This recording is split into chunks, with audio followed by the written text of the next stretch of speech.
Welcome back to Wipeout Canada, where after 4 grueling rounds, only 4 battle-tested contestants remain. Among the finalists are glaring frontrunners, one who conquers danger on a daily basis in Hazmaster Chris Nicholson, and he who conquered the sweeper, the well-rested rookie Brian Guy. And the improbable way too tight and way too bright duo of Dance Club Cory and Spandy Andy.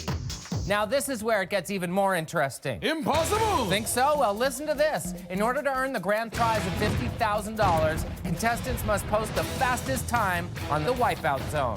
Yeah, that does make it sound more interesting for sure. Don't I feel like a horse's patoot? And now it gets even more interesting. Impossible! Because it's time to introduce what they're up against in the Wipeout Zone. Right, that's I gotta stop doing that. Contestants will start on the killer surf, rocketing down a giant slide on a little girl's surfboard. From there, they proceed to the barrel run, dodging giant kegs of pain on their way to the water wall. Here, a freezing curtain of water will pound down on them as they carefully climb across the razor-thin ledge. Next, they'll dive recklessly onto the sponge towel spinner and fight for balance to advance to the devilishly simple roller. The launch pads will blast them to the finishing platform, where they'll hit the big red button to lock in their time. Now, here's where it gets more interesting yet again. Impossible! It's time for our first contestant. Darn it! The cheer-spreading, pelvis-thrusting sensation, Spandy Andy from Vancouver. Spandy Andy puts the mint into entertainment, and that's fresh. Spandy Andy proved that even a social outcast can spread positivity through dance, funny faces, and huge big ball wipeouts. His glass was half emptied by the sweeper, but he showed that with a little hard work and a little dirty play, anyone can succeed in the dizzy dummy. Now, can he spread happiness to himself by taking home the 50 G's? Spandex for life. Tell me he won't still be wearing that stuff when he's an old man. Spandex for... Spandex for sploosh. That's a new motto for Andy. You know, I like it.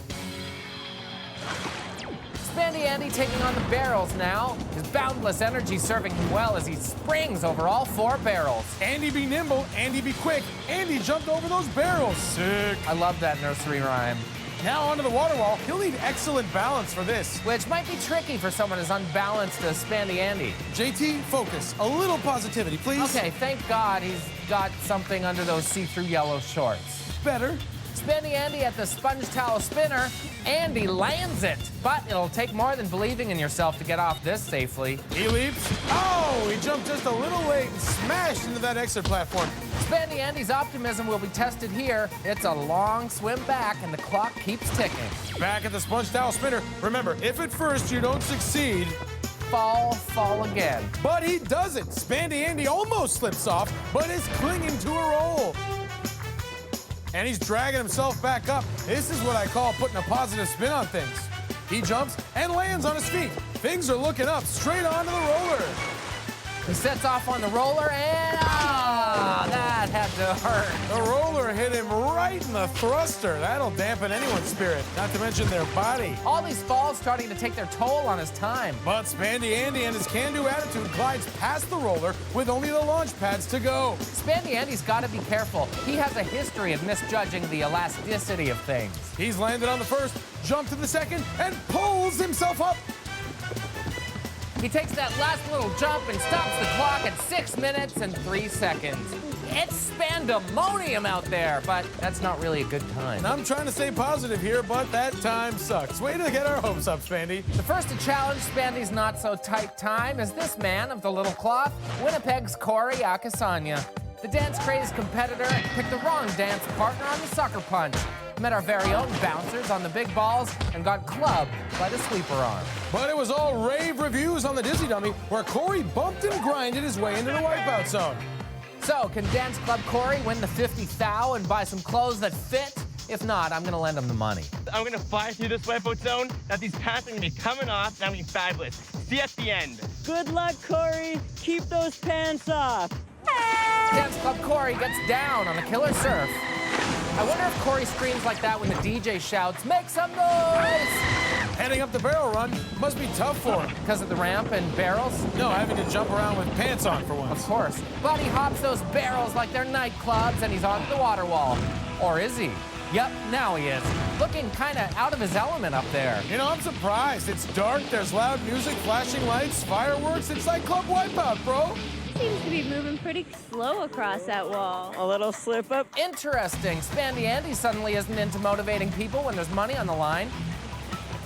Meanwhile, 1 million years later, Dance Club Cory's finally past the wall and now at the sponge towel spinner. How do you think he'll do here, Ennis? I think he should be fine. This is like navigating a crowded dance floor, but without the hotties. He's on. It spins him right round, baby, right round. Like a record, baby, right round, round, round. Man, I love that song. What song? Cory jumps and lands on the exit platform, showing he's got the moves even when he's not drinking $15 cocktails. At the roller with lots of time to spare, I bet Andy's shaking in his spandies. Cory starts across. Oh, it just wasn't his jam, and he's got to climb back up and try it again. He was so close to the next obstacle, but the roller cut in. Back up and what's this? On his hands and knees like he dropped his glow stick on the dance floor. I think he might get a time penalty for that. Jess is right. It's a little-known rule, but there is a 10-second penalty for crawling across the roller. There's usually a toilet at the end after a crawl like this for Cory. And Cory's down to the first launch pad, jumps to the second. He pulls himself up. Look at him go, go. He takes one last leap and stopped the clock, and he has done it. Cory takes the lead with a time of 3 minutes and 14 seconds. And that means, sadly, we have to say goodbye to Spandy Andy, showing the world, in fact, you can't accomplish anything. So long, Spandy Andy. It's been dandy. Again, I'm fabulous. Now, punch it, hey! But it's not time to celebrate just yet for Cory. Two extremely tough challengers remain in the Hazmaster Chris and the rookie Brian Guy. Can either of them knock unlikely leader Dance Club Cory off his stride? They better. I mean, who wants to lose to that guy?